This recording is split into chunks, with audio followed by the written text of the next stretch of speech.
Aeronautical engineering చేస్తే pilot అవ్వచ్చా అనుకునే వాళ్ళకి చెప్పేది ఏంటంటే ఏరోనాటికల్ ఇంజనీరింగ్ చేయడానికి పైలట్ అవ్వడానికి అసలు సంబంధమే లేదు. ఏరోనాటికల్ ఇంజనీరింగ్ అంటే aeroplanes, helicopters, missiles, drones, rocket design, development and maintenance గురించి నేర్చుకోవడం. ఈ కోర్సులో మనం ఎయిర్ క్రాఫ్ట్ ఎలా డిజైన్ చేయాలి, ఇంజన్స్ ఎలా పనిచేస్తాయి, ఏరోడైనమిక్స్ అంటే ఏరోప్లేన్ ఎగరడానికి కావాల్సిన టెక్నాలజీ ఏంటన్న దాని గురించి నేర్చుకోవచ్చు. కానీ పైలట్ అవ్వడానికి దీంతో సంబంధం లేదు. పైలట్ అవ్వాలంటే సపరేట్ గా ఫ్లయింగ్ ట్రైనింగ్ కోర్స్ కంప్లీట్ చేయాల్సి ఉంటుంది. DGCA అంటే director general of civil aviation approval ఉండే ఫ్లయింగ్ స్కూల్లో ట్రైనింగ్ తీసుకోవాల్సి ఉంటుంది. అప్పుడే మనకు కమర్షియల్ పైలట్ లైసెన్స్ CPL ఇస్తారు. సింపుల్ గా చెప్పాలంటే కార్ తయారు చేసే వాళ్ళకి కార్ డ్రైవ్ చేసే వాళ్ళకు ఉన్న డిఫరెన్స్ లాంటిది. ఇప్పుడు కార్ తయారు చేసిన వాళ్ళైనా సరే కార్ నడపాలంటే డ్రైవింగ్ లైసెన్స్ ఉండాలి కదా, అలాగా ఏరోనాటికల్ ఇంజనీరింగ్ చేసిన వాళ్ళకి పైలట్ లైసెన్స్ రాదు. వీళ్ళు మాక్సిమం గ్రౌండ్ బేస్డ్ వర్క్ చేస్తూ ఉంటారు. Like air craft design engineer, maintenance engineer, flight safety officer లాంటి పొజిషన్స్ లో వర్క్ చేస్తారు. సో పైలట్ అవ్వాలంటే పైలట్ ట్రైనింగ్ తీసుకోవాలి, కానీ ఏరోనాటికల్ ఇంజనీరింగ్ చేస్తే పైలట్ అవ్వరు. కానీ చాలా మందికి ఏరోనాటికల్ అనే వార్డులో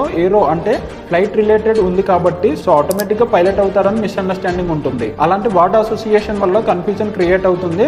ప్లస్ చాలా కాలేజెస్ మార్కెటింగ్ లో క్లారిటీ ఇవ్వకపోవడం వల్ల ఇది చాలా మందికి అర్థం కాదు.